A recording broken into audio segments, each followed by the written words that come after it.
प्रथम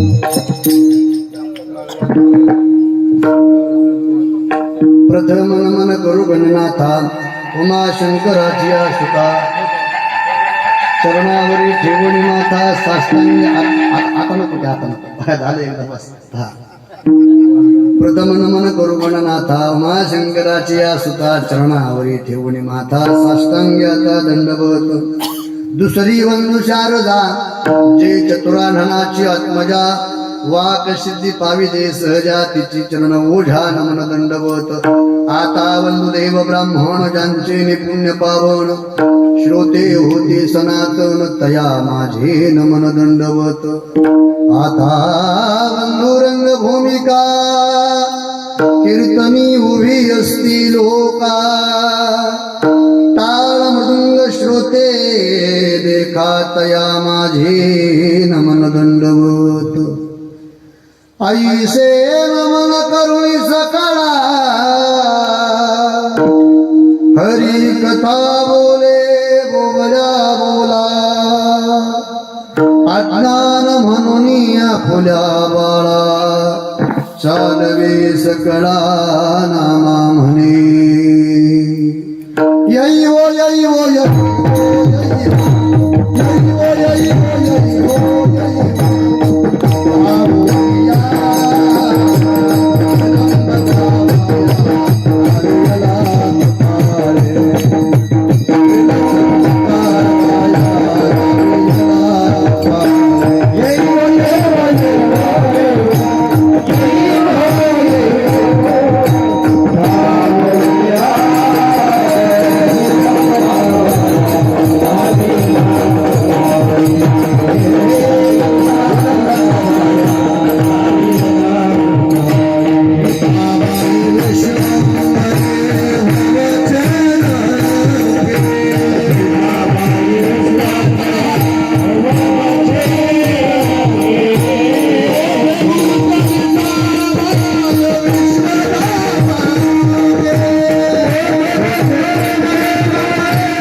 पितृवचन सेवापती गीत विष्णूची महापूजा अनुभव नाही तुझ्या प्रस्तुत. कीर्तन रूपी सेवेकरिता निवडलेला अभंग अखिल कोट ब्रह्मांड चालक कर्तुम अन्यथा कर्तुम असणारा की ज्याला प्राप्त करण्याकरता अनंत जन्म घेऊन अनंत साधना कराव्या लागतात तरीही न प्राप्त होणारा जो देव योगियाच्या ध्यानी दाताना तुळशी. जो परमात्मा योग्यांचा नाही जपाचा नाही तप्याचा नाही कीर्तनकार कथाकार कुणाच्याही स्वप्नात न जाणारा देव भगवान पंढरीश पांडुरंग परमात्मा. या परमात्म्याचं अर्ध अंग असणारे जगाचा संसार सुखाचा व्हावाकरिता स्वतःच्या संसाराची राखरांगोळी करणारे जगद्गुरु तुकाराम महाराज त्यांचा 4 चरणाचा अतिशय महत्वाचा उपदेश प्रकरणातील अभंग सेवेकरिता निवडलेला आहे. विठाला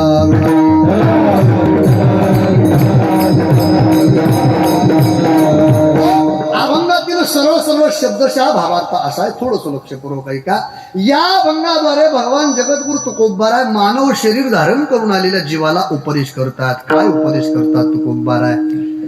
मानवी जीवन प्रगट केल्याच्या नंतर किंवा मानवी शरीर मिळाल्याच्या नंतर मानवाचं काही आद्य कर्तव्य आहे.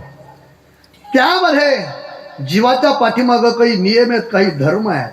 म्हणजे सर्वप्रथम जर आपण पाहू गेलो तर देवे दिला देह भजना गोमटा किंवा तेने विन जीवा सुख नोही. तुका म्हणे एका तुकोबारा म्हणतात विठ्ठल पांडुरंग परमात्म्याला पाहिल्याशिवाय आपल्याला सुखाची प्राप्ती होत नाही.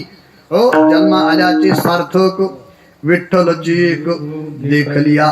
पण महाराज या युगामध्ये कलियुगा माझी करावे कीर्तन, भजन प्रमाण तुम कीर्तनाप्रमाण या ठिकाणी भजन सांगितलं प्रामुख्याने.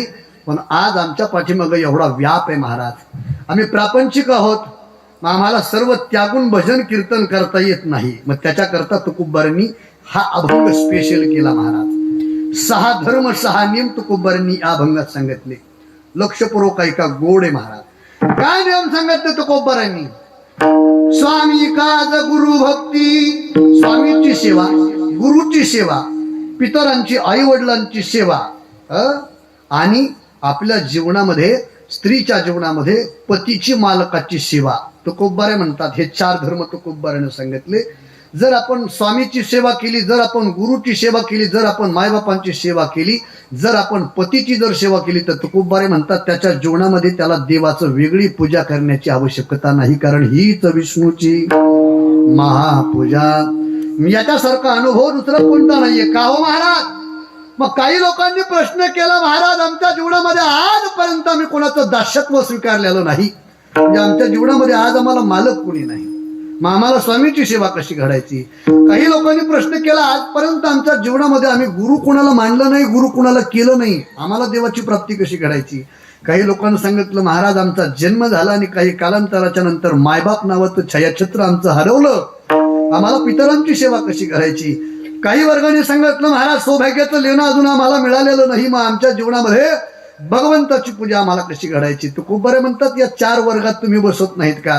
तुमच्याकरता स्पेशल 2 वर्ग दिले महाराज, स्पेशल 2 नियम दिले, स्पेशल 2 धर्म दिले. कोणते कोणते? सत्य बोले मुखे, दुखवे अनेकांच्या दुखे. मुखाने सत्य बोला, ही भगवंताची महापूजा आहे, आणि अनेकाचं दुःख दूर करण्याचा प्रयत्न करा, ही भगवंताची महापूजा आहे. तुकोबारे म्हणतात या 6 नियमापैकी एक का होईना नियम मी पाळेल, मी करेल असा ज्यानं निश्चय केला का, त्याचं फळ त्याला मिळाल्याशिवाय राहत नाही. विठाल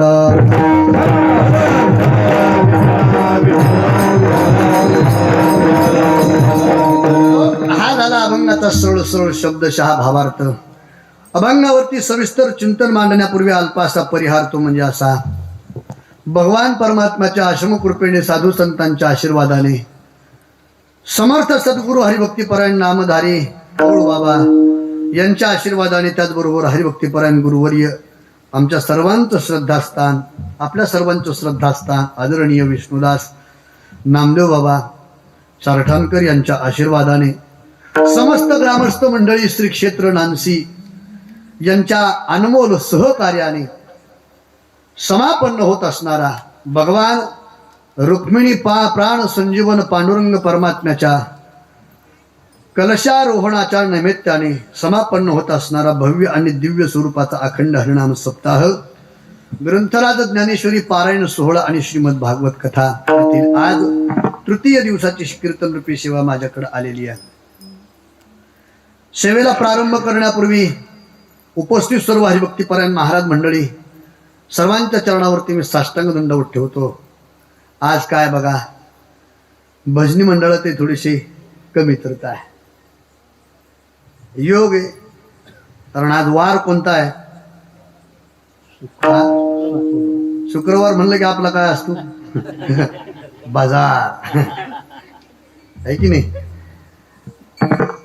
हरिभक्तीपरायण आपल्या महाराष्ट्रातील, आपल्या जिल्ह्याचं वैभव म्हणावं लागेल, ज्यांनी महाराष्ट्रामध्ये गायन या क्षेत्रामध्ये नाव आपलं अलौकिक केलेलं आहे, असे अनिरुद्धजी महाराज ते आज या ठिकाणी कीर्तनाकरता साथीकरता उपस्थित आहेत. त्यांच्या चरणावरती साष्टांग दंडवत.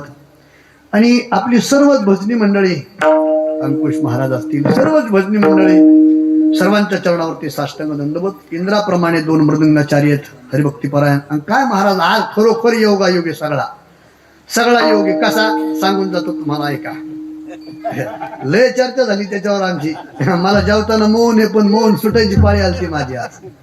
लय योगायोगी महाराज खरंच ना, म्हणजे आपल्या सप्त्याचं पहिलं वर्ष आहे, पण पहिल्या वर्षीची एवढा योग कुठेच येत नाही महाराज. 1-2 दिवस सलग 2 माळकरी झाले सप्त्यात, पहा 2 दिवस 2 सलग माळकरी झाले. आणि तिसऱ्या दिवशी असा योग आला महाराज, तिसऱ्या दिवशी सगळा कार्यक्रम सत्याचा चालला. सत्याचा चालला. सत्य या शब्दावर तो सगळा कार्यक्रम अख्खा चालला. आज कीर्तन कोणाचं आहे? मोठ्यानं सांगा. तुम्ही एकच नाव घ्या, महाराज म्हणूच नका. आज कीर्तन कोणाचं आहे? मोठ्यानं सांगा. आज कीर्तन कोणाचं आहे?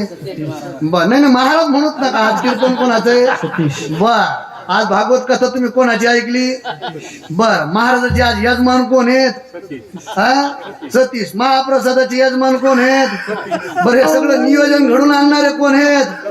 बाकीच्या काय सगळं सतीशच चाललंय महाराज, आहे की नाही? आणि परत योग पहा महाराज हे सगळं. आणि सगळ्यात महत्वाचं काय, हे चौघही एका दोरीत पुन्हा आज पहा. इथं मी उभा आहे, माझ्या समोर भाऊ बसलेत, भाऊच्या समोर नाना आहेत, आणि सरळ एका दोरीत सगळे सतीश बसलेत पहा. आणि आमच्या सगळ्याला आधार म्हणजे सगळं कोणाचा आहे? हे सगळे आम्ही एकत्रित आलो म्हणून आमच्या जीवनात संतोषी, आहे की नाही?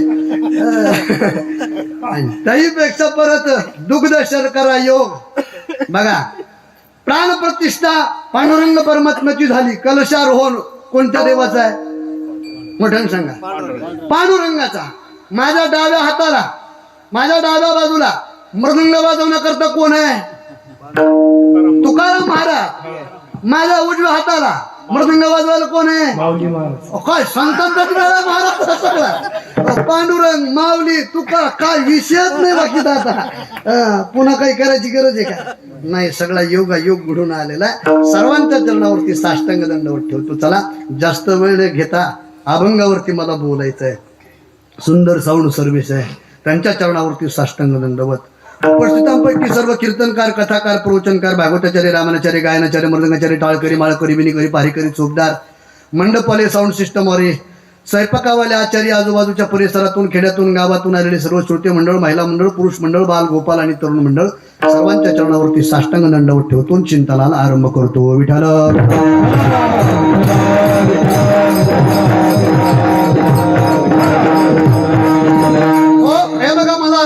कीर्तनाच्या माध्यमातून मी काय तुम्हाला नवीन नाही, अगदी जुना आहे. तुमचा माझा गोड आणि दाट परिचय.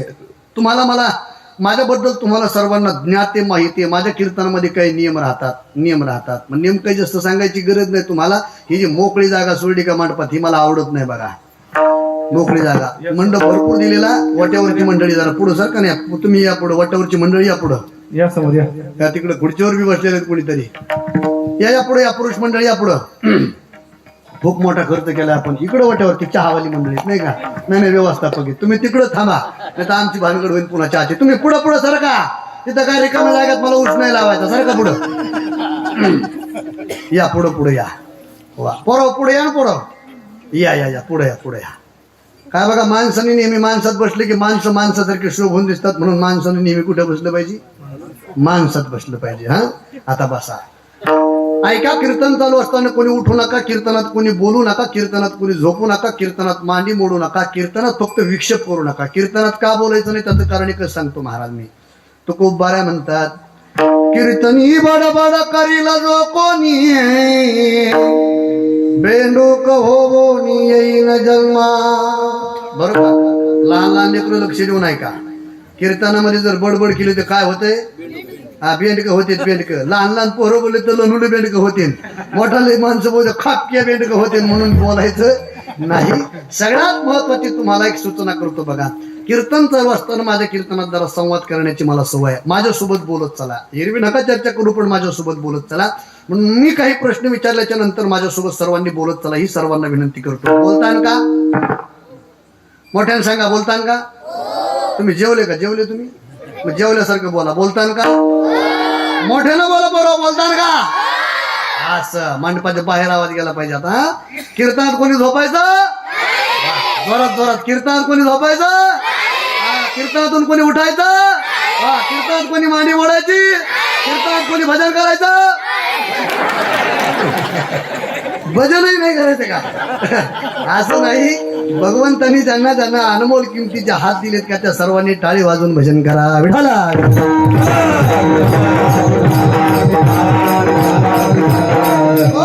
अभंगाश्री तुकोबारांचं थोडस लक्षपूर्वक ऐका. या अभंगाद्वारे भगवान जगद्गुरु तुकोबार मानवी शरीराला आलेल्या जीवाला धर्म नियम शिकवतात, म्हणजे उपदेश करतात. का करतात महाराज उपदेश? का करतात उपदेश, कुणाला करतात उपदेश? केवळ आणि केवळ मानवी शरीरात आलेल्या जीवाला उपदेश करतात. का करतात? त्याचं एकमेव कारण आहे, महाराज इथे उपकारासाठी आले घर जा वैकुंठी. संत इथं आले का महाराज? कशा करता आले? उजडावयालो वाटा खरा खोटा निवारा.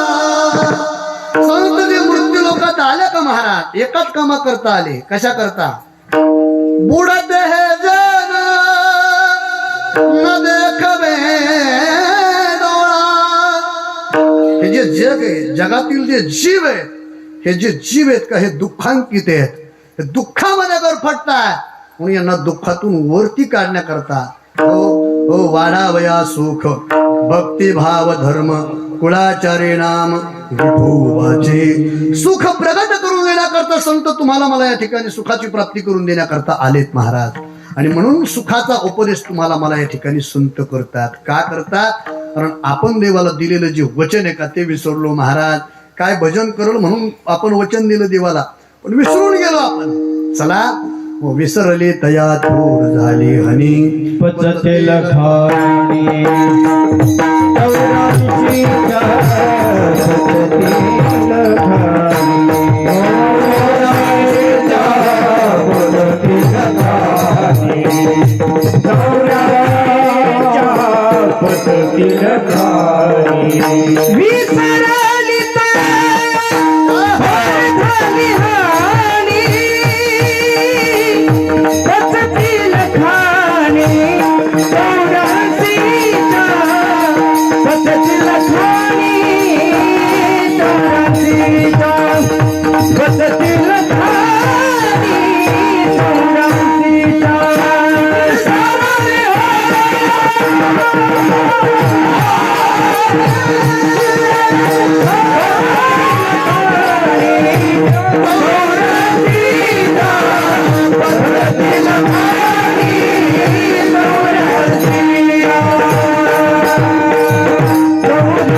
थोर झाली हनी पचतील खाणे. 84ची सगळे आले पण रामाचीच कमी होती. म्हणून राम महाराज आले महाराज. वा तुकोबाराय म्हणतात आपण विसरलो महाराज, देवाला वचन दिलं ते विसरलो आणि म्हणून उपदेश करण्याची वेळ आपल्यावरती आली. उपदेश करतात तुकोबाराय. काय उपदेश करतात महाराज? भगवंताच्या प्राप्तीचा उपदेश करतात. कशाने मिळेल महाराज? या कलियुगामध्ये आम्हाला देवाची प्राप्ती कशाने होईल? तुकोबाराय म्हणतात कीर्तन भजन करा. नाही हो महाराज, एवढा वेळ आमच्याकडे नाहीये, एवढा व्याप आहे आमच्या पाठीमाग, आम्हाला भजन कीर्तन करण्याकरता वेळ नाही. मग तुकोबारायांनी आहे त्या वर्गामध्ये आहे त्या जीवांकरता सुंदर गोड उपदेश केला. तो अभंगाच्या पहिल्या चरणात स्वामी का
टाळी वाजवायचा जोरात. स्वामी काज गुरु भक्ती पितृ वचन सेवापती. अभंग खूप गोड आहे महाराज. अभंगाच्या प्रथम चरणामध्ये 4 धर्म तुकोबारांनी आपल्याला शिकवले. मी लवकर अभंगात प्रवेश केला कारण आपल्याकडे वेळ कमी आहे. 4 धर्म तुकोबारांनी सांगितले प्रथम चरणामध्ये कोणते कोणते. स्वामी काल गुरु भक्ती. स्वामीची जर मालकाची जर आपण सेवा केली तर तुकोबार म्हणतात देवाचं भजन करण्याची गरज नाही. पण महाराज आजच्या युगात हे लागू पडत नाही महाराज. का? कारण आजच्या युगात कोणी कोणाची सेवा करायला तयार नाही आहे का? नाही महाराज. जमीनदार लोकांना 7 बारे कमी करायला लागलेत. कशामुळं? मजूरच भेटाना. सेवा करते का कोणी महाराज? नाही महाराज. पण ऐका, मालकाची जर सेवा चाकराने मालकाला स्वामी म्हणून जर केली तर त्याला फळ काय भेटतो? घडलेली घटनाने उदाहरण सांगतो तुम्हाला. स्वामी हा शब्द समोर आला, स्वामीची सेवा हा शब्द जर समोर आला तर माझ्या डोळ्यासमोर एकच उदाहरण येतं महाराज. कुणाचं? दासत्व निकट हनुमते पै केले म्हणून देखिले रामचरण.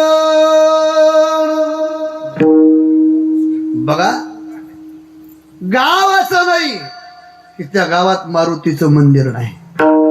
का नाही? त्याचं कारण आहे महाराज. ज्यानं ही सृष्टी निर्माण केली त्या ब्रह्मदेवाचं विश्वामध्ये फक्त एकच मंदिर आहे पुष्करला, परत मंदिर नाही. हनुमंताचे गावागावात मंदिर आहेत का? त्याचं कारण आहे का?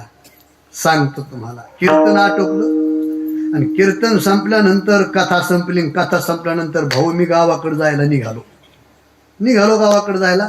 जाता जाता काय केलं, म्या खिशातून काड्याची पेटी काढली. मी काय बिड्या पेत नाही, पण काढली म्या पेटी आणि एखाद्याचं घर पेटून दिलं. कापसानं भरलेलं घर मी एखाद्याचं पेटून दिलं. आबा खरं सांगा, तुम्ही मला मांठ्याच्या पलीकडे जाऊन देतान का? जाऊन देतान का? नाही जाऊन देणारच नाही ना. नाही जाऊ देणार. मग एक घर जर पेटवलं तर तुम्ही जाऊन देणार नाही. माझ्या हनुमंतरायनं अख्खी सोन्याची लंका पेटवली महाराज. तुकोबारांनी त्याला धन्यता दिली. जाळी गेली लंका धन्य धन्य म्हणे तुका. का धन्यता दिली? त्याचं कारण आहे का? त्या हनुमंतानं स्वतःच्या स्वार्थाकरता लंका नाही पेटवली, मालकाच्या सेवेकरता. किती मालकाची सेवा केली महाराज, किती सेवा केली. ज्या दिवशी प्रभू रामचंद्राचा राज्याभिषेक झाला का, गोड लक्ष देऊ नये का, प्रभू रामचंद्राचा राज्याभिषेक झाला का त्या दिवशी सर्वांचा सत्कार प्रभू रामचंद्रजी करत होते. हे लंबी यादी आलेली होती, पण त्या यादीमध्ये माझ्या हनुमंताचं नाव नव्हतं. आणि योगायोगानं बाप्पा ती यादी पडली जानकी माता सीतेच्या हातामध्ये. सीतेनं यादी पाहिली आणि खालीपर्यंत नाव वाचले. माझ्या हनुमंताचं नाव नव्हतं. तळपायाच्या मस्तकाला गेली माल. ज्यानं 7 समुद्रापार उडी मारून माझा शोध लावला, माझ्या करता या ठिकाणी संकट रावणासारख्या शत्रू सोबत पेलवलं, त्या माझ्या हनुमंताचं नाव यादीमध्ये नाहीये. का नाही? जानकी मी नाही देऊ शकत, त्याला नाही देऊ शकत. का देऊ शकत नाही? प्रभू रामचंद्रांनी सांगितलं, काय देऊ त्याची वावे उत्तराई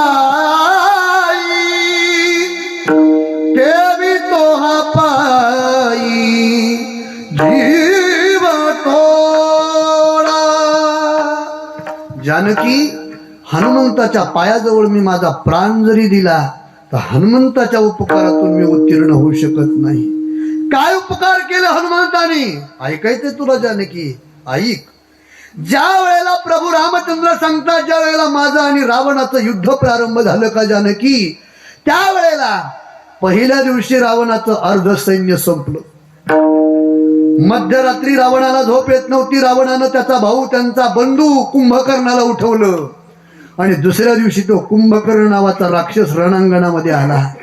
जानकी तो एवढा बलाढ्य होता, एवढा मोठा होता, रणांगणात त्यानं जर पाय टाकला, रामायणामध्ये अतिशक्तीचं लक्षण आलेलं आहे त्याचं. एवढा मोठा होता कुंभकर्ण. समुद्रात जर त्यानं पाय टाकला तर समुद्राचं पाणी त्याच्या घोट्याला लागत होतं.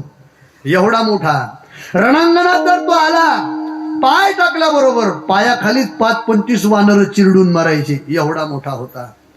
जानकी त्यानं एकच उद्योग सुरू केला, ज्याप्रमाणे आपण पोहे मुरमुरे शेंगादाणे असे पोत्यातून काढून खातो का, तसे तो वानर असे पकडायचा आणि तोंडात टाकायचा. वानर पकडायचा आणि तोंडात टाकायचा. एक वानर पकडलं जानकी त्याने, तोंडात टाकण्याकरता ते वानर आपल्या तोंडाच्या जवळ हात दिला, पण कुंभकर्णाच्या नाशिकेनं त्याचा सुगंध आला, वास आला नाकाला.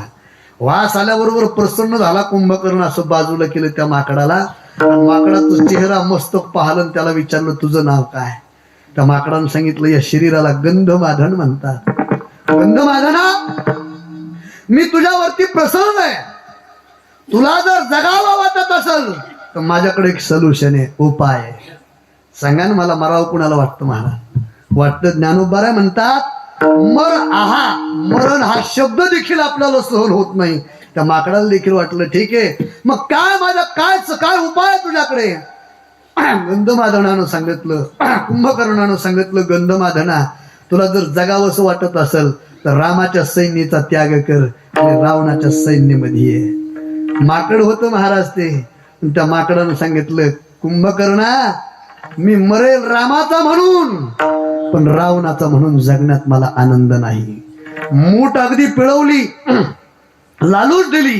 गंधमादना, तू जर रामाचा त्याग करून रावणाच्या राज्यात रावणाच्या सैन्यात जर आला तर सेनापती करतो तुला. सांगितलं नाही राजा, अरे लंकेचा राजा करतो, दास होऊन तुझी मी सेवा करतो, पण रामाचा त्याग करून रावणाकडे ये. त्यावेळेस नाही दिलं उत्तर. नाही म्हटल्याबरोबर कुंभकर्णाने मूठ अगदी पिळवली महाराज. रक्ताच्या चिळकंड्या बाहेर पडू लागल्या. कुंभकर्ण म्हणतोय गंधमादना, फक्त एकदा मी रावणाचा आहे म्हणून तुला जीवदान देतो. नाही म्हटला. आणखी मूठ पिळवली, आतडे बाहेर पडले. जानकी, त्या कुंभकर्णानं मूठ पिळवल्या बरोबर त्या गंधमादनाचा प्राण गेला. पण प्राण जात असताना देखील त्या गंधमादनाच्या मुखात एकच शब्द होता, श्रीराम श्रीराम. राम राम म्हणत तो गंधमादन मृत्यूच्या मुखात गेला, पण रावणाच्याकडं नाही गेला. सांग जानकी, ज्यांनी माझ्या करता स्वतःचा प्राणपणाला लावला, एवढी सेवा या माकडाने केली, मग मी काय दिल्याच्या नंतर यांच्या उपकारातून उत्तीर्ण होईल? नाही होऊ शकत. म्हणून जानकी, हनुमंताचे एवढे माझ्यावरती उपकार आहेत, काय देवो त्याशी व्हावे उत्तराय. माझा प्राण जरी दिला तरी मी उत्तीर्ण होऊ शकत नाही, एवढी सेवा हनुमंताची आहे. बरं, सेवेचं फळ काय? एवढं मोठं फळ आहे महाराज, एवढं मोठे फळ. सेवा केली त्याचा परिणाम काय आहे का? विनोदानं माझे गुरुवरे भारतीदास साहेबराव महाराज कुठाळकर एक प्रसंग सांगायचे. परिणाम काय होतो सेवा केल्याच्या नंतर? परिणाम काय येतो ऐका. एवढा मोठा परिणाम येतो महाराज. प्रभू रामचंद्रन रावणाचं युद्ध चालू असताना लक्ष्मण पुढे सरकले. पलीकडून इंद्रजित आले पलीकडून. इकडून लक्ष्मण होते. लक्ष्मणाला बाण लागला, शक्ती लागली, हनुमंत गेले, द्रोणागिरी आणला, परत लक्ष्मण जिवंत झाले आणि लक्ष्मणानं बाण मारला आणि त्या इंद्रजिताचा वध केला. आता लक्षपूर्वक ऐका. इंद्रजित धारा तीर्थी पडला, मेला इंद्रजित. इंद्रजिताच्या बायकोचं नाव काय होतं? वा, सुलोचना. इंद्रजिताच्या बायकोचं नाव काय होतं? सुलोचना. बरं, सुलोचना ही कोणाची मुलगी होती?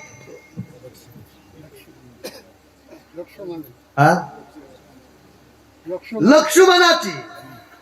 मग रडत आली ती, पळत आली लक्ष्मणाकडं. बाबा, काय झालं बाळा? बाबा, माझ्या कपाळाचं कुंकू पुष्प कोणी मारलं तुझ्या मालकाला? सांग. एका बाणामध्ये त्याचं शिर धड वेगळं करतो मी. सांगितलं, तुम्ही तर मारले माझ्या मुलाला, माझ्या पतीला. मी मारलं? म्हणे कसं काय? जो इंद्रजित मारला तो माझा मालक होता. मग आता पोरीनं सांगितलं, माझा मालक मला जिवंत करून पाहिजे. पोरगी हाताला पेटली महाराज. लक्ष्मणाला वाटलं आता काय करावं. मग लक्ष्मण निघाले महाराज, धावत निघाले.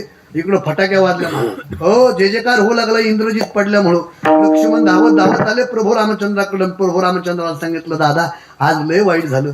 काय झालं लक्ष्मणा? इंद्रजित मेला. अरे बरं झालं, ज्याच्याकरता 14 वर्ष तू उपवासी राहिला, मेला तो बरं झालं. नाही ना, वाईट झालं का? कारण दादा तो आपला जावाई निघाला. मग पोरगी म्हणते माझे मालक जिवंत करून पाहिजे. आता काय करायचं? महाराज ठरलं. दोघांचं बी ठराव पास झाला. प्रभू रामचंद्राची सही शिक्का झाली. लक्ष्मणाची सही शिक्का झाली. हे माकड आपली वाटच पाहत होते, माकड वाट पाहत होते. लक्ष्मणाने सांगितलं, "ऐ, जा आपल्या घरी." म्हणे का ठरलं? म्हणे आमचं मालकाचं आमचं मालकाचं ठरलं इंद्रजित जिवंत करायचा. माकड म्हणले फोकट मेलो आपण, फोकट मेलो आपण, झाडापाला खावणारे. हे युद्ध झालं किती एक झाले म्हणले, द्या सोडून विषय. पण एक माकड चतुर होतं महाराज, ते बारकुसं माकड जे पळत गेलं का नाही, मोठं जे प्रमुख माकड होतं का ते संतत होतं ना महाराज. ते माकड आपलं मांडी घातलेली होती, गळ्यात इना होता, हातात चिपळी घेतली, आणि त्यात एकच चालू होतं काय, श्रीराम जय राम जय जय राम, श्रीराम जय राम जय जय राम, श्रीराम जय राम जय जय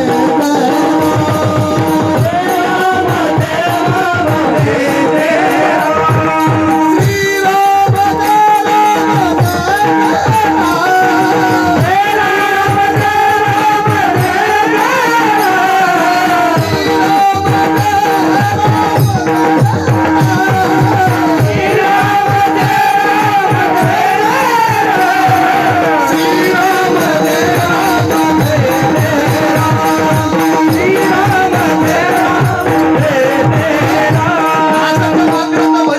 जय जय पळतच गेलं आणि त्यानं सांगितलं, "अय हनुम्या." हनुमंत म्हणले, "हनुम्या मला? मी का सोपा माणूस आहे का? विभागीय प्रचार प्रमुख आहे म्हणले मी, मला हनुम्या म्हणतो? काय झालं रे?" ते माकड म्हणलं, "काय भजन करतो त्याच्या नावानं ती एक झाली, दी टाकून येईना." महाराज नाही राहावलं त्या माकडाला. हनुमंत म्हणला, "अरे कोणता शहाणा म्हणतो रे असं? अरे ज्याच्या करता आटापिटा करून जो इंद्रजित मारला का ते म्हणते जिता करायचा." हनुमंतानं गदाच उचलली. "कोणता शहाणा म्हणतो रे?" ते हनुमंताला माकड म्हणलं, "इथं काय टूर करतो, चल ना बाईला अध्यक्षाकडे चल ना." म्हणलं प्रभू रामचंद्राकडं, ज्याची खरी सेवा त्याच्या भय काय जीवा. हनुमंतानं गदा उचलली ना आले महाराज. आल्याबरोबर प्रभू रामचंद्राकडे पाहिलं, म्हणले, "मालक काय?" हनुमंता खाली मान घातली महाराज प्रभू रामचंद्राने. "काय हनुमंता? मी ऐकलंय ते खरं आहे का?" "काय ऐकलं तू हनुमंता?" "मी असं ऐकलंय इंद्रजित जिवंत करायचा." "हो, कसं काय?" "हनुमंता तेव्हा आमचा जावाई निघाला."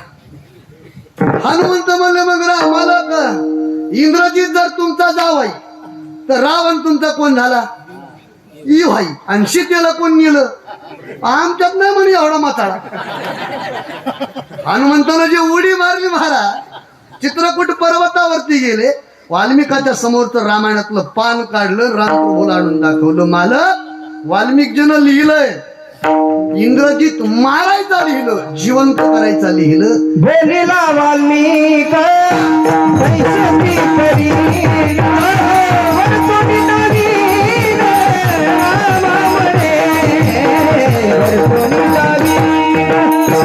बोलिला वाल्मिक पैशाची परी वरतुनी नवीन रामामणे, वरतुनी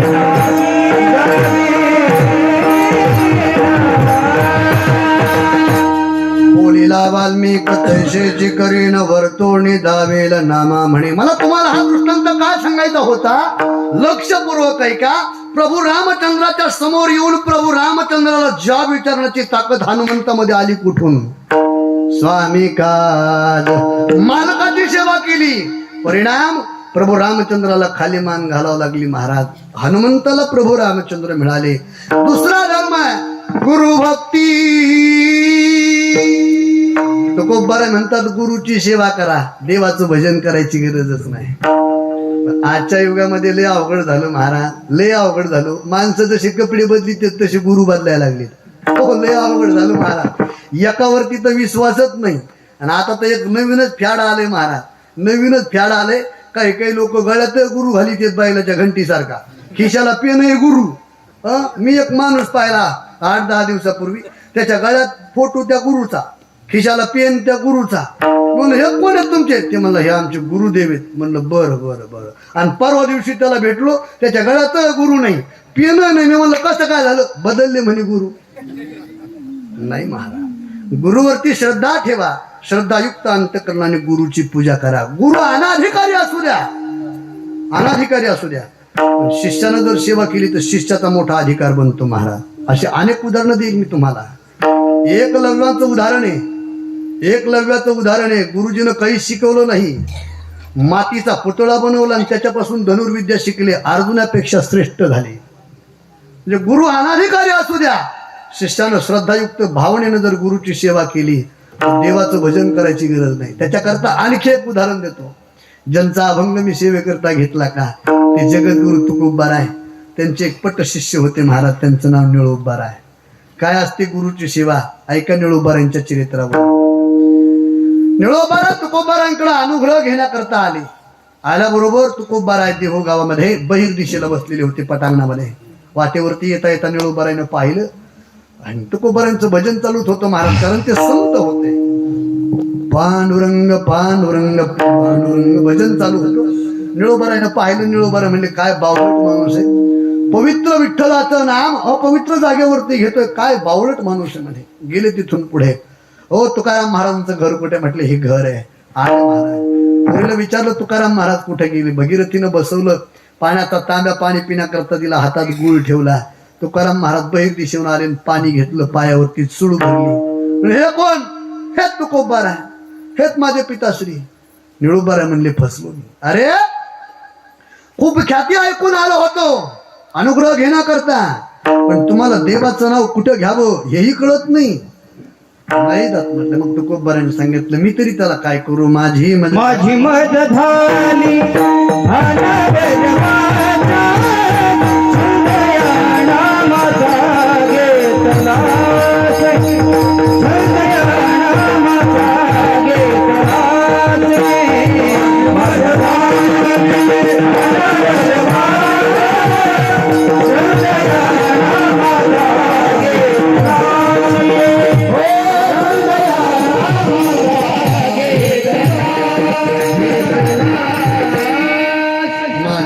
झाली अनावर वाचा छंद या नामाचा घेतलाशी. अशी अवस्था व्हायला पाहिजे महाराज. तुकोबारा म्हणतात माझी अवस्थाच अशी झाली, जीभ माझ्या हातात राहिली नाही, नाही हातात राहिली, ती भगवंताच्या ताब्यात गेली. अशी अवस्था व्हायला पाहिजे महाराज.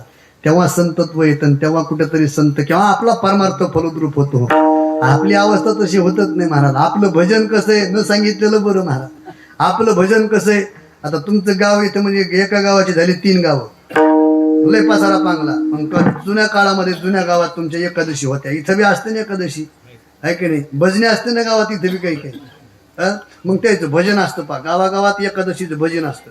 मग भजन असतं एकादशीचं. मग भजन, आपलं भजन कसं असतं ऐका. एकादश कोणाची याच्यावर अवलंबून असतं आपलं भजन. द्वादशीला जर चांगला पुका खाला असेल का, मग रातभर चलत पनिसा पनिसा सानिसा सानिसा गहू निसा तांदूळ निसा, रातभर चलत.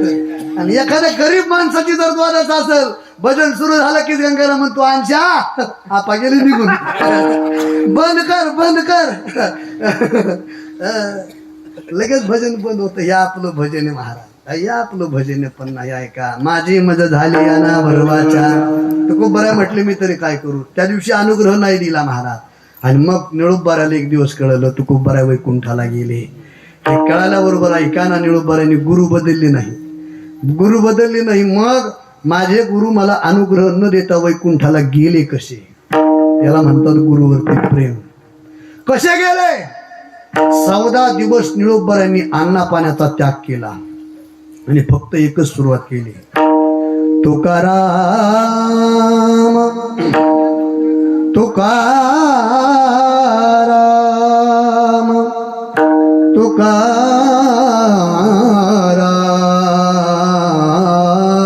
तुकाराम तुकाराम. 14 दिवस अन्न पाण्या सोडून महाराज व्याकुळ झालं शरीर. देवाला काळजी आली. देवानं त्या ठिकाणी निळोबाराच्या समोर आले. निळा मी देव, डोळे उघड. डोळे उघडले. निळोबारायला पाहिलं महाराज देवानं. निळोबाराने देवाला पाहिलं. निळोबारा म्हटले देवा तुझे लागिये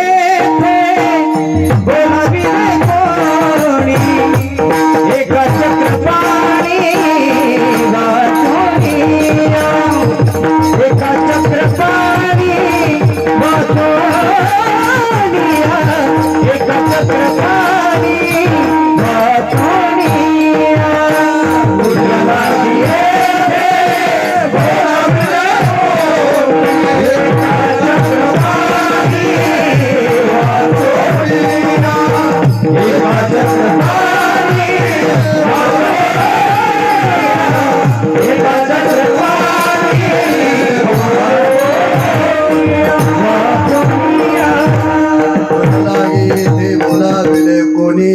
चक्रपाणी वाचून या देवा. अरे मोठ्या माणसानं बोलवल्याशिवाय कुठे जाऊ नये. तुला कोणी बोलवलं देवा? जा मागे. देव निघाले. देवाला वाटलं आपण जाऊन तुकोबाऱ्याला पाठवण्यापेक्षा देवानं तुकोबाऱ्याचं रूप घेतलं आणि देवच परत आले. पाहिलं निळोबाऱ्याने. निळोबाऱ्या म्हणले देवा तू कोणाच्याही रूपात आहे. निळा म्हणे आम्ही न ओळखोजी देवा तू कयाचा धावा करीत असे. आणि महाराज जगद्गुरु तुकोबाऱ्याला यावं लागलं महाराज. म्हणून ऐका मी तुम्हाला प्रश्न विचारतो. जेवढे जागे असतील तेवढे माझ्या प्रश्नाचं उत्तर द्या. निळोबाऱ्याने देवाचं भजन केलं होतं का? नाही. कुणाचं केलं होतं? गुरुचं केलं होतं. मग देव आला नाही का? आला. म्हणून तुकोबाऱ्या म्हणतात आपणची देव गुरु आपणची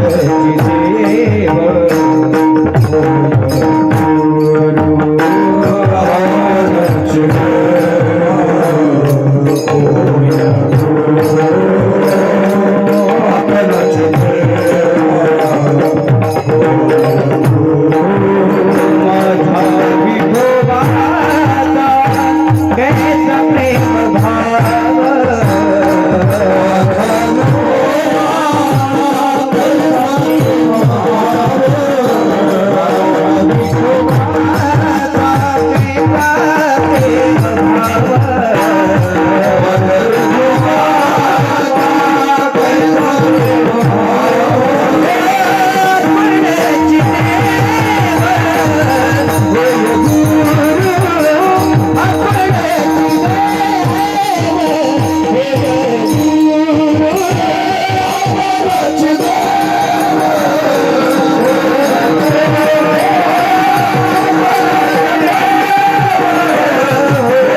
कैसा प्रेम भाव आपणची देव होय गुरु. निळोबाऱ्यांनी गुरुची सेवा केली देव मिळाला. हनुमंतांनी मालकाची सेवा केली देव मिळाला. तिसरा धर्म तुकोबाराय सांगतात पितृवचन. माय बापाची सेवा जर केली तर देवाचं भजन करायची गरज नाही महाराज. नाही भाकड कथा सांगणार नाही मी. एकच उदाहरण सांगणार शास्त्रातलं पुराणाचं. पुंडलिकाचा भावाचा गोकुळी उली झाला येता. विटेवर जो पांडुरंग परमात्मा आला का तो कशा करता आला? पुंडलिक रायाच्या मायबापाची सेवा पाहण्याकरता आला. मग आल्याबरोबर देवानं सांगितलं पुंडलिका मी आलो आहे. पुंडलिक रायानं सांगितलं देवा माझे आई वडील माझ्या मांडीवरती गुडघे टेकून झोपलेले आहेत. मस्तक टेकून झोपलेले आहेत. देवा माझ्याकडे वेळ नाही. तुला जर वेळ नसेल तर निघून जा. वेळ असेल तर मागे फिरकावली वीट. वीट फेकवली विटेवरती देवाला उभा केलं. किती दिवस झाले? तो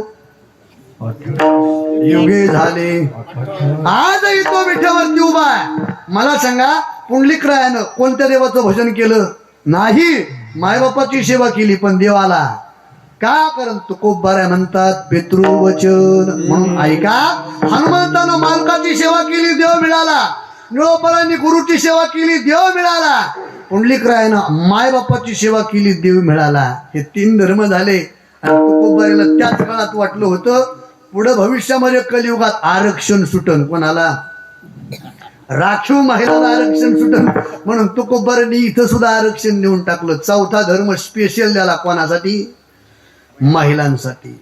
सेवापती. मालकाची जर सेवा केली तर त्या बाईला कोणत्याच देवाची पूजा करायची आवश्यकता नाही. मालकाची सेवा खूप गोड आहे महाराज. महिलांची संख्या हिरेबी परमार्थात जास्त असते. कीर्तनातही जास्त आहे महाराज. बघा आता बघू आपण परीक्षा करून थोडीशी. रोज सकाळी उठल्याच्या नंतर स्नान झाल्याच्या नंतर कोण आपापल्या मालकाचं दर्शन घेतं बघू बरं आपण. करा हातवर. 1 2 3 4 5 कोणीच नाही. मला वाटलं असलं कोणीतलं भाऊ सांगा पुतळा बांधाया खरा. ते बी दर्शन घेतात महाराज आपलं. त्या विचार करा महाराज. 4 दाणे डोक्यावरती पडल्याच्या नंतर सर्वस्वाचा त्याग करून आपल्या सोबत येतात. एवढा त्याग आहे महाराज त्यांच्या जीवनात. आपलं दर्शन घेणार नाहीत का? घेतात. पण मी नेहमी सांगत असतो पतीनं बी जरा थोडस पतीनं वागाव ना. आपल्याला शुक्रवारच्या दिवशी येताना रोड पुरत नाही, कुठं आलो मी करायला. मग ते कशी सेवा करतात महाराज? मी तर म्हणतो महाराज माणसे एवढे बिघडले महाराज, एवढे बिघडले. कबीरदास महाराजांनी सुंदर सांगितलं, दारू गांजा मत पियो यारो अक्कल गुंग हो जाती है.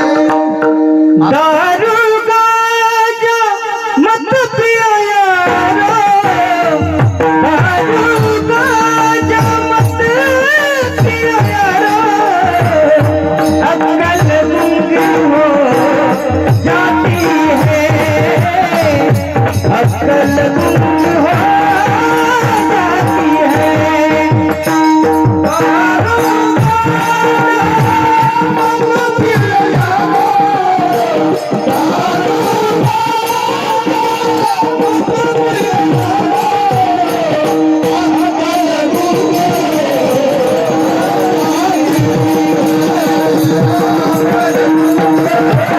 गुंग हो जाती है.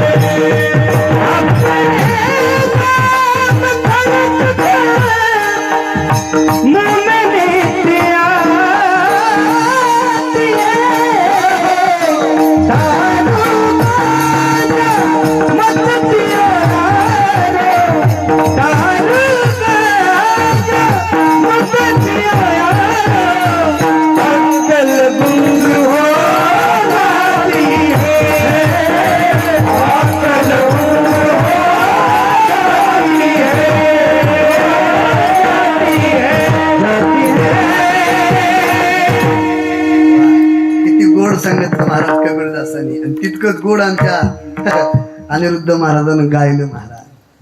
दारू गांजा मत पियो यारो अक्कल गुंग हो जाती है, अपने पल्लू का दाम खर्च कर मुंह में मत्ती जाती है. कबीरदास महाराज म्हणतात नका पिऊ महाराज, नका पिऊ. पण आता एवढं युग बिघडलं महाराज. आणि मी तर नेहमी सांगत असतो, कीर्तनकारांनी कोणाला दारू पिऊ म्हणायचं, पिऊ नको असं म्हणायचं नाही. का? कारण आमचं जर लोकांना ऐकलं असतं महाराज, तर मायबाप सरकारनं एक एक कीर्तनकार एका एका तालुक्याला 35,000 रुपये महिना देऊन ठेवला असता. कायदाच नसता काढा. अहो तुम्ही ऐकतात हेच आमचं बरं महाराज, आमच्या घरचं आमच्या ऐकणं. आणि जर त्यानं ऐकलं असतं तर एवढी वन फिरण्याची पाळी आपल्यावर आली असती का? आमची मजा, खरं बाप्पा आमची मजा तुमच्याकडे आलो तरच होती. तुमच्याकडे आलं का बसायला गादी, टेकायला टक्क्या, खायला चक्क्या, घरी गेले की बुक्क्या.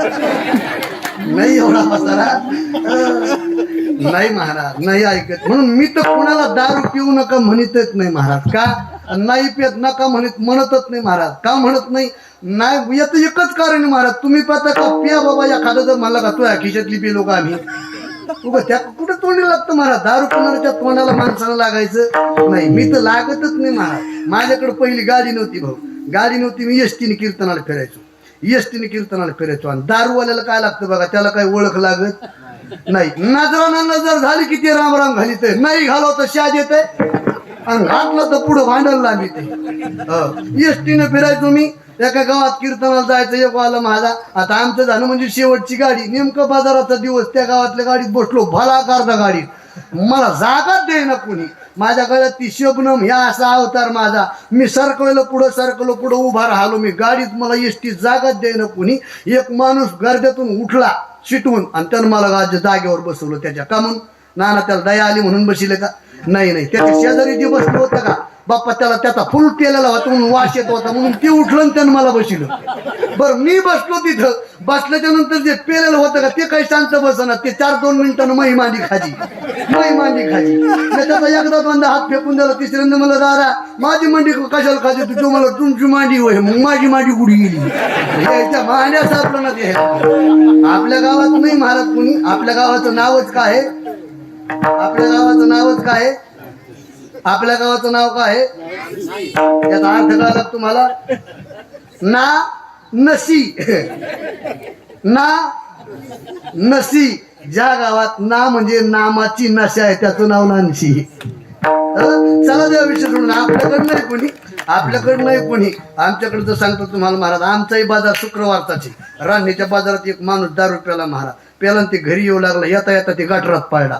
ज्या गटारात पडला का नेमकं सगळं गटार गावचं जे पाणी राहतं त्या गटारात पडलं ते. आणि तिथं मुक्कामाची जागा कोणाची असती?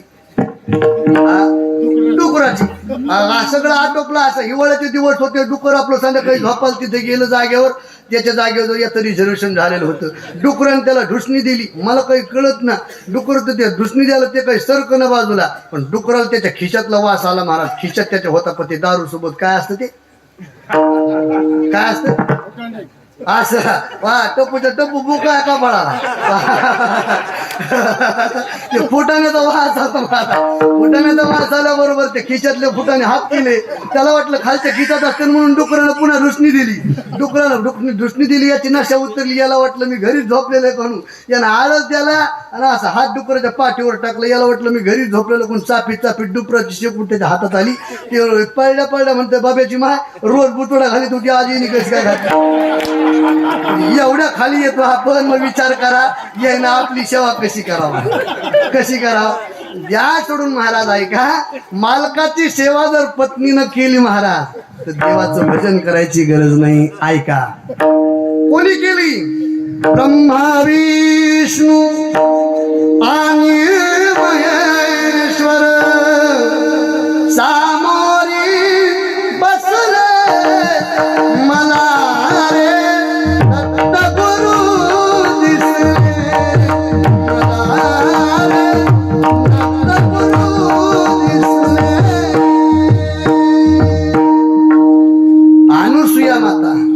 अनुसूया मातेनं आपल्या मालकाची सेवा केली.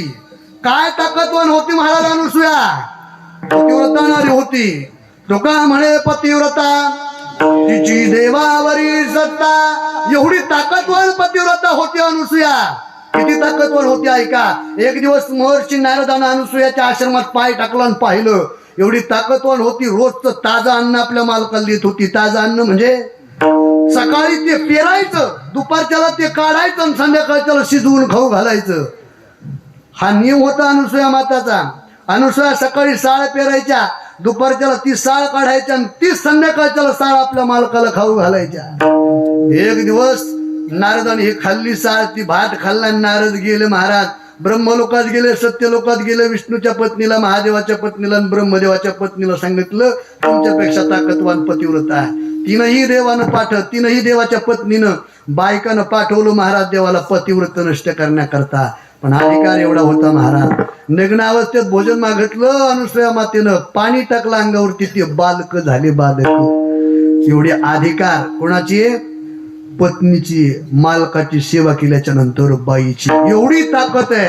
म्हणून तुकोबाऱ्या म्हणतात अनुसूया मातेनं देवाचं भजन केलं नाही, मालकाची सेवा केली, देव मिळाला. आता ऐका, हनुमंतानं मालकाची सेवा केली, देव मिळाला.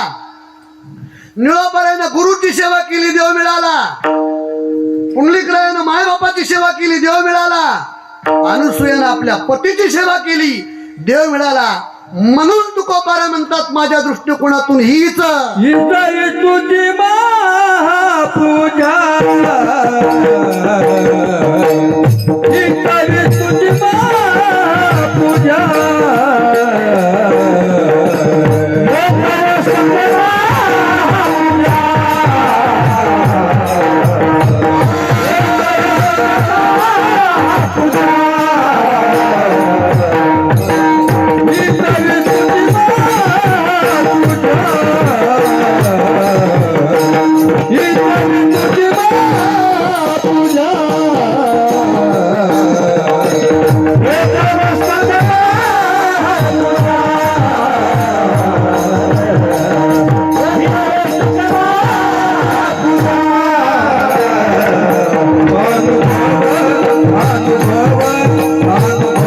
नाही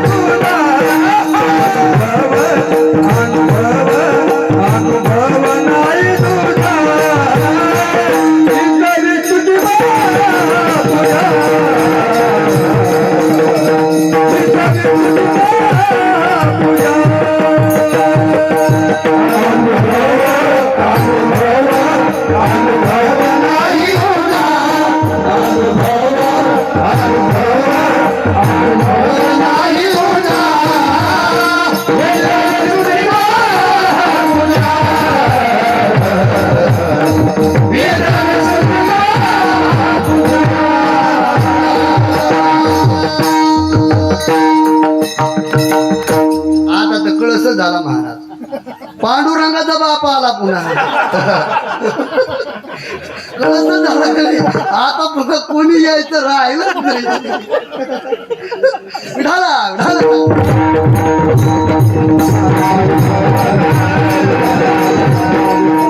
हीच विष्णूची महापूजा अनुभव नाही तुझ्या. तुकोबारा म्हणतात माझ्या दृष्टिकोनातून ही भगवान विष्णूची महापूजा आहे. याच्यासारखा दुसरा अनुभव नाहीये का हो महाराज. मग आम्ही या 4 नियमामध्ये 4 धर्मामध्ये बसत नाही. त्याच्या करता तुकोबारा म्हणतात सत्य बोले मुखे दुखवे अनेकांच्या दुखे. मुखाने सत्य बोलणं ही भगवंताची पूजा आहे. सत्य बोलणं मुखानं ही भगवंताची पूजा आहे. पण हे कलियुग आहे महाराज. आणि या कलियुगामध्ये मोबाईल नावाचं एक यंत्र आलेलं आहे आणि ते माणसाला इच्छा नसताना सुद्धा कधी कधी खोटं बोलायला लावतही. माणसं खरं बोलतात का या जगात? नाही बोलत. ज्ञानोबारा म्हणतात साच आणि मवाळ मितले आणि रसाळ शब्द जैसे कल्होळ अमृताचे. माणसाने कसं बोललं पाहिजे? सत्य बोललं पाहिजे, मवाळ बोललं पाहिजे. काही काही माणसं खरं बोलत येत, काही काही माणसं खरं बोलत येत पण मवाळ भाषा नसती त्याची. मवाळ भाषा नसती म्हणजे एखाद्या गावामध्ये एखादं पोरग रूपवाने गोर गोमटे चांगलं तब्येतीनं गुटगुटीत येत पण त्याच्या डोळ्यात जरा फालटे. डोळ्यात फालत म्हणजे ते पाहत जलिबीकडून मागिते लाडू. कळलं का तुम्हाला? त्याला काय म्हणतात आपल्याकडं? मोठ्याने सांगा काय म्हणतात? बांग, तिरप, टिचक आहे की नाही म्हणतात की नाही? मग एखाद्या वेळेस त्याचं नाव काही का असं ना आपण जर त्याला आवाज दिला ए भावड्या, त्यानं नाहीच ऐकलं. पुन्हा म्हणतो ए भावड्या, नाहीच ऐकलं की आपण काय म्हणतो? डुचक्या. सांगायचं डुचक नाही का आपली भाषा मवाळ नाही? डुचक खरं आहे पण आपली भाषा कशी आहे? मवाळकीची नाही. ज्ञानोबारा म्हणतात सत्य बोला, खरं बोला, मवाळकीचा सुद्धा गोडवा राहू द्या. आणि महाराज जुनं एक म्हण आहे, जे गोड बोलत का त्याचं काय ऐकत? हुलगो ऐकत. आणि ज्याच्या तोंडात गोडवा नाही का त्याच्या गव्हाला भाव लागत नाही.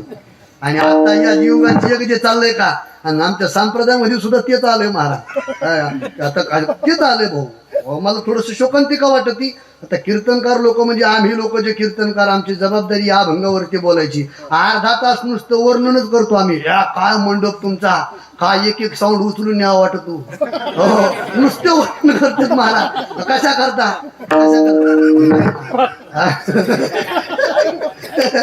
म्हणजे वर्णन करता आपण कशा करता? नाही हे वर्णन नसावं महाराज. एवढं अधीन जायचं नाही. साहेबराव महाराज सांगत असतात आमचे. साहेबराव दादा म्हणायचे 2 माणसानं निर्भीड राहिलं पाहिजे. 2 माणसानं, एक डॉक्टर आणि दुसरा महाराज. हे ना निर्भीड राहिलं पाहिजे. डॉक्टर जर मिळमिळ बोलायला लागला की पेशंट मरत. महाराज जर बिघाडला तर समाजाचं नुकसान होतं.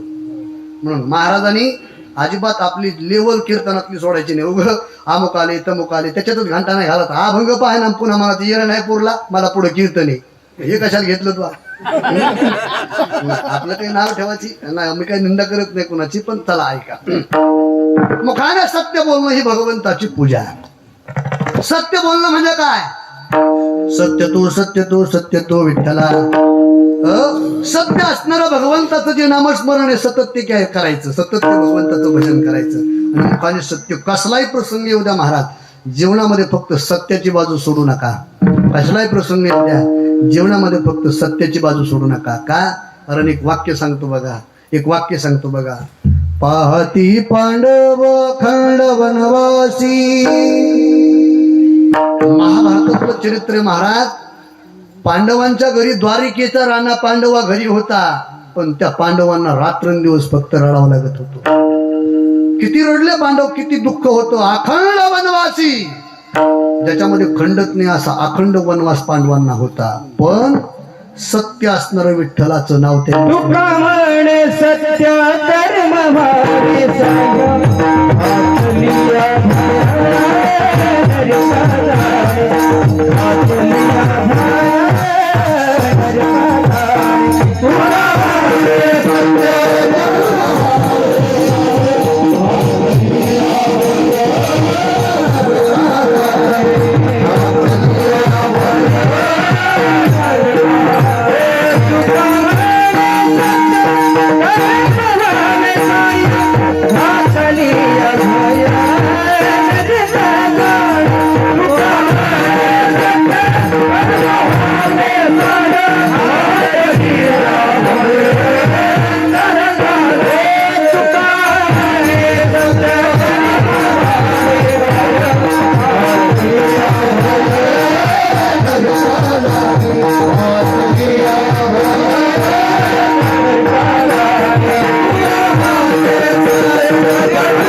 म्हणे सत्य कर्मा भावे साय घातलिया भय नरका जाणे. एखाद्या वेळेला आपल्याला नरकात जावं लागलं तरी चालेल महाराज, पण सत्य असणारी बाजू सोडू नका.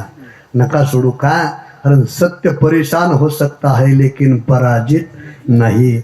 पांडवांनी दुःख भोगलं महाराज, पण शेवटी विजय कुणाचा झाला? पांडवांचा. कारण सत्य त्यांनी सोडलं नाही.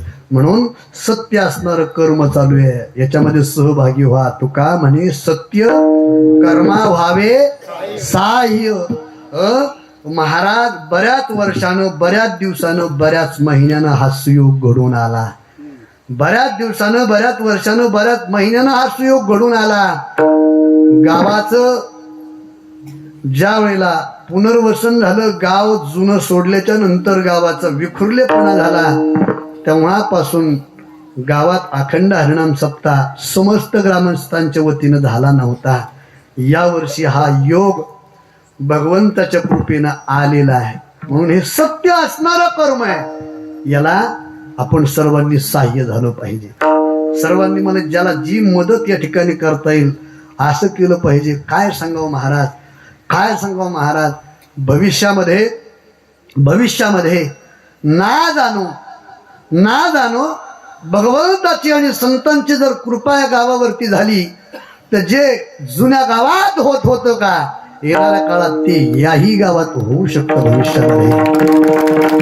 हो, विद्वान कीर्तनकाराची अधिकारी महापुरुषांची कीर्तनं आपण ऐकलेली आहे. महापुरुषांची कीर्तनं, अधिकारी महात्म्यांची कीर्तनं ऐकलेली आहे. व भविष्यामध्ये तसेच साधूंचे पाय देखील या भूमीला लागतील. म्हणून या कर्माला सत्य कर्मा व्हावे साय. सत्याची बाजू टिकवून ठेवा, सत्य सोडू नका. कारण ती काय आहे तर भगवान विष्णूची महापूजा. आणि शेवटचं सांगितलं महाराज, दुःखवी अनेकांच्या दुःखे, अनेकांचं दुःख दूर करण्याचा प्रयत्न करा, तीही भगवंताची पूजा आहे. या युगामध्ये काय झालं, मी परवाच्या कथेत बोलून गेलो. आजच्या युगामध्ये माणसं स्वतःच्या सुखानं सुखी नाहीत. मला परवा दिवशी एक फोन येत होता, मागच्या 2-4 महिन्यात भाऊ एक फोन येत होता लातूरून, महाराज माझं पोट दुखतंय. आता मला लोकांना हे केस वाढलं, लोकांना वाटते महाराजाला कळतं का काय, लोक करतात फोन, महाराज माझं पोट दुखतंय, मला काहीतरी औषध सांगा. मी म्हणलं बघा, आयुर्वेदिक दुकानामध्ये तुम्ही जा आणि तिथे गेल्याच्या नंतर आडूळसा म्हणून एक बाटली भेटते, ती खोकल्याला चालतील, ती पोटालाही चालते. ती घेऊन पात्यानं सांगितलं 8 दिवस घेतली महाराज. मी म्हणलं एक काम करा, तुम्ही काय करा, काळा कुडा नावाचं एक आयुर्वेदिक औषध आहे, ते घेऊन पात्यानं सांगितलं, तेही 8 दिवस पेलं. मग मी त्याला सांगितलं तुम्ही गुळण्याचा येल घ्या, त्याचा काढा घ्या. त्यानं म्हण महाराज 15 दिवस प्याला, पोटच राहणार. मग मी त्याला म्हणलं लातूरला जा, एखाद्या चांगल्या दवाखान्यात सोनोग्राफी एक्सरे काढा. त्यानं सांगितलं सोनोग्राफी काढली, एक्सरे काढा, MRI काढा, काहीच निघणं, पण पोट राहीच ना. मग मी त्याला विचारलं नेमकं तुमचं पोट दुखत कधीपासून? तो मला शेजारच्यानं फटफटी घेतली तेव्हापासून. आपली शोकांतिका फक्त झाली महाराज काय. आणि तुकोबर आहे तर म्हणतात दुसऱ्यांचं दुःख दूर करण्याचा प्रयत्न करा. आणि जे दुसऱ्यांचं दुःख दूर करतात का, त्या लोकाला देवाचं भजन करायची गरज नाहीये. म्हणून तर बघा ना, या भारताच्या या महाराष्ट्राच्या मातीवरती आज कीर्तन आटोपल्याच्या नंतर आपण संध्याकाळी घरी जातो आणि आपल्या घरामध्ये अंथरुणावरती निवांत झोपतो. कोणामुळं? सीमेवरती डोळ्यात तेल घालून ते सैनिक जवान जागेत, त्यांच्यामुळे आपण झोपतोय. त्यांच्या गळ्यात काय माळ आहे का? ते काय भजन कीर्तन करतात का? नाही. ते केवळ आणि केवळ आपलं दुःख दूर करण्याचा प्रयत्न करतात. म्हणून ते आजर आमर झाले महाराज. किती वर्ष झाले, पण आजही आपल्या डोळ्यात पाणी येतं. राजगुरू भगतसिंग, सुखदेव या लोकांचं नाव जर काढलं तर आपल्या डोळ्यात पाणी येतं. त्याचबरोबर ज्यांच्यामुळे हे कीर्तन भजन चालू आहेत, ज्यांच्यामुळे आपल्या कपाळावरती भगवा टिळा, डोक्यावरती टोपी आहे आणि मंदिरावरती कळस आहे, अंगणात आपल्या तुळस आहे, ते छत्रपती शिवाजी महाराज यांनी केवळ आणि केवळ आपलं दुसऱ्यांचं दुःख दूर करण्याचा प्रयत्न केला. म्हणून आजही 450 वर्ष झाले छत्रपतींना जाऊन, पण आजही त्यांचं नाव जिवंत आहे. त्यांनी भजन कीर्तन नाही केलं, फक्त एकच काम केलं, दुःखवी आणि दुःखे. दुसऱ्यांचं दुःख पाहिलं की तळपायाची आग मस्तकाला जात होते म्हणून आज त्यांची आठवण येते. आणि एकच म्हणा वाटतं महाराज, एकच म्हणा वाटतं महाराज, नसता झाला तुम्ही महाराज, नसता झाला तुम्ही, नसते राहिले मंदिरावरती कळस, नसता झाला तुम्ही तर नसते राहिली मंदिरावरती कळस, नसती राहिली अंगणामध्ये तुळस. म्हणून महाराज, नसता झाला तुम्ही तर नसते राहिले कुंकू कुणाच्या कपाळी आणि बाटल्या असत्या आमच्या मुळीबाळी. म्हणून आजही आम्हाला म्हणावंसं वाटतं, अंधार परत चाललाय, प्रकाशा करता दिवा पाहिजे. आणि हिंदू धर्म अधोपतनाकडे चाललाय, फक्त आणि फक्त जिजाऊचा शिवा पाहिजे.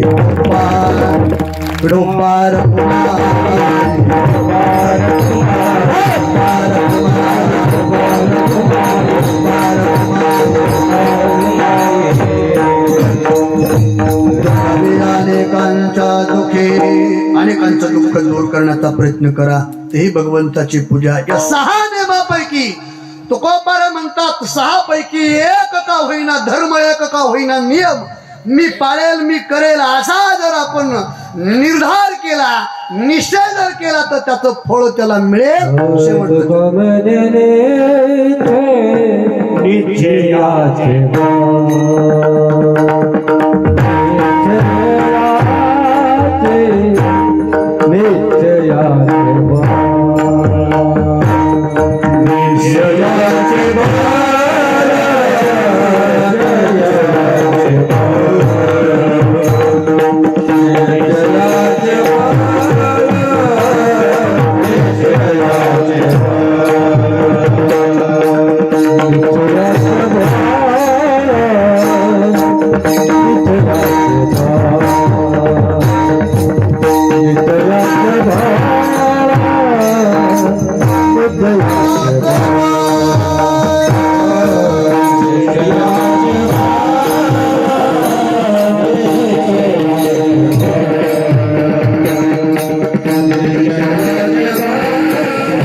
निश्चयाचे बळ तुका म्हणे तिची फळ. जगद्गुरु तुकोबारे म्हणतात, निश्चय करा, निश्चयाचं फळ मिळाल्याशिवाय राहत नाही महाराज. मिळतं पण निश्चय पाहिजे. मग आपणही निश्चय केला पाहिजे. या 6 पैकी एक धर्म मी करेल, कुठलाही निश्चय करा, त्याचं फळ मिळतं महाराज, त्याचं फळ मिळतं. आपल्याकडे गोड दृष्टांत आहेत महाराज, गोड दृष्टांत आहेत, गोड दृष्टांत आहेत, अनेक दृष्टांत. एक खारुताई टिटवी पक्षी बारी, पिलाला जन्म दिला, 4-5 अंडे होते तिचे. समुद्राची लाट आली, त्या समुद्राने तिचे अंडे समुद्रात घेतले. ते संध्याकाळी आले, पाहिलं तर आपले लेकरं नाहीत, अंडे नाहीत. तिनं संकल्प केला, निश्चय केला, काय समुद्र उपसायचा ना आपले अंडे.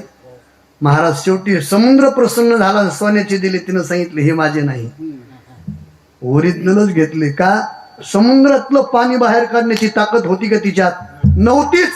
पण तिनं निश्चय केला. म्हणून कुठल्याही गोष्टीचा निश्चय करा, कुठल्याही गोष्टीचा त्याचं फळ मिळतं महाराज.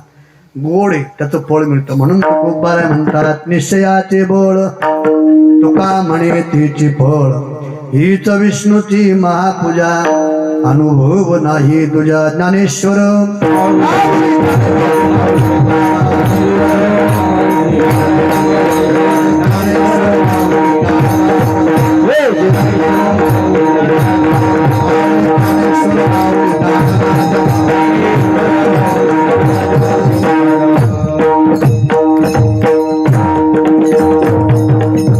स्वामी काज गुरु भक्ती पितृवचन शिवापती हीच विष्णूची महापूजा अनुभव नाही तुझा. किती वाजले? हा 11:15 झाले. हो, अभंगाचा भावार्थ संपला. आपली वेळ 15 मिनिटं पुढे गेल्याबद्दल या ठिकाणी दिलगिरी व्यक्त करतो. माझ्या वाणीला मी पूर्णविराम देतो. नुणते पुरते अधिकते सरते करून घ्यावे तुमचे विनवितसे पायाच्या प्रसादे. काही बोलिलो विनोदे मद क्षमा करणे सुनती नोहे अंगभूत युक्ती. नोहे हा उपदेश तुमचे बडबडिलो शेष तुमच्या कृपेचे पोषणे जन्मोजन्मी तुका म्हणे. ऐका, उपस्थित असणारे सर्व हरिभक्तीपरायण महाराज मंडळी, या सर्वांच्या ठिकाणी ग्रामस्थांच्या वतीने मीही चरणावरती नतमस्तक होतो आणि ग्रामस्थांच्या वतीने त्यांचे ऋण निर्देश. त्याचबरोबर आजचे अन्नदाते होते